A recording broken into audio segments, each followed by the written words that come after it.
সরকারের বয়স মাত্র ২৬ দিন আজকে। এর মাঝেই বর্তমান সরকার তার নির্বাচনী যে ওয়াদা সেগুলো আপনারা দেখেছেন। কৃষকদের যে কৃষি ঋণের কথা, আপনার ১০,০০০ টাকা সুদসহ, মানে ১০,০০০ টাকা লোন নিয়েছে সুদসহ ১৫-২০ যেটাই হোক, গত ২৫শে ফেব্রুয়ারি পর্যন্ত,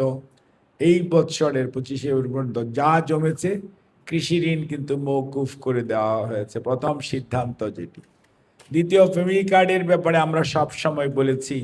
যেটি সার্বজনীন হবে, সবাই পাবে, এবং এটি কোনো অবস্থাতেই কোনো রাজনৈতিক মতাদর্শ বা ধর্মীয় কোনো বিশ্বাসের উপর ভিত্তি করে দেওয়া হবে না, এবং এটি সবার কাছে পৌঁছে দেওয়া হবে। ফ্যামিলি কার্ডের জন্য কোনো অফিস আদালতে বা কোনো চেয়ারম্যান মেম্বার বা কোনো জনপ্রতিনিধির কাছে ধর্ণা দেওয়ার দরকার নাই। কার্ড নিজে আপনার বাড়িতে যাবে, অর্থাৎ তথ্য সংগ্রহ, এবং এটি আমাদের সরকারি যে উপজেলা পর্যায়ের যে কর্মকর্তারা আছেন এবং আমাদের ইউনিয়ন পর্যায়ে কর্মরত কর্মকর্তারা আছেন, এবং ইউনিয়নের লেভেলে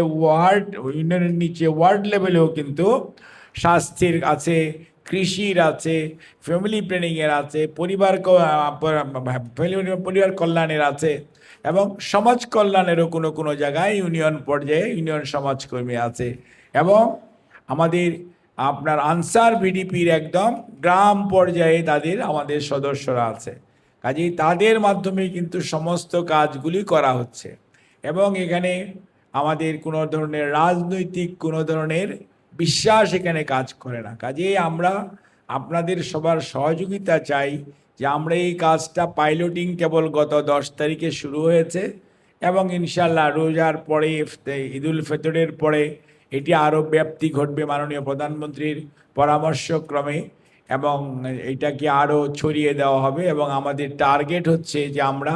দ্রুততম সময়ের মধ্যে বাংলাদেশের যে প্রায় 4.25 কোটি পরিবার আছে, প্রত্যেকটি পরিবারের কাছে ফ্যামিলি কার্ড পৌঁছে দেওয়া। আজকে দেখেন,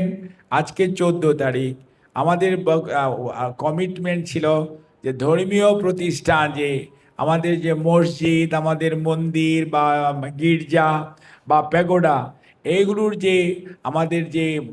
আপনার ইমাম সাহেবরা অথবা মন্দিরের পুরোহিত অথবা চার্চের ফাদার যিনারা আছেন, ইনাদেরকে আমাদের সরকারের পক্ষ থেকে একটা প্রতি মাসে যাতে সম্মানী দেওয়া যায়, সেটা কিন্তু আলহামদুলিল্লাহ আজকে মাননীয় প্রধানমন্ত্রী সেটি কিন্তু উদ্বোধন করেছেন, এবং এখন থেকে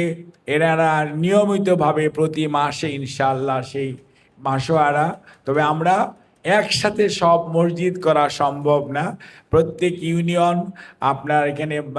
মসজিদ চুজ করা হয়েছে, মন্দির এবং গির্জা আপনার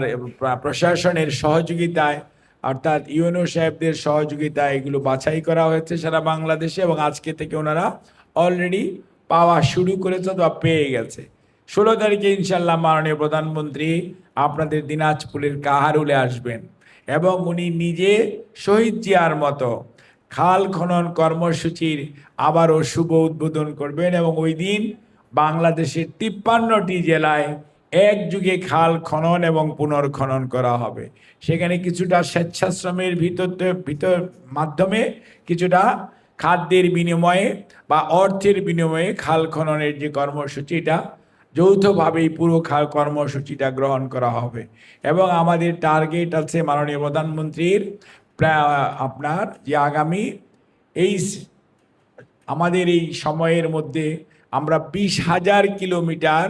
খাল খনন এবং পুনর্খনন করে সেচের সুবিধা বৃদ্ধি, সেখানে মৎস্য চাষ,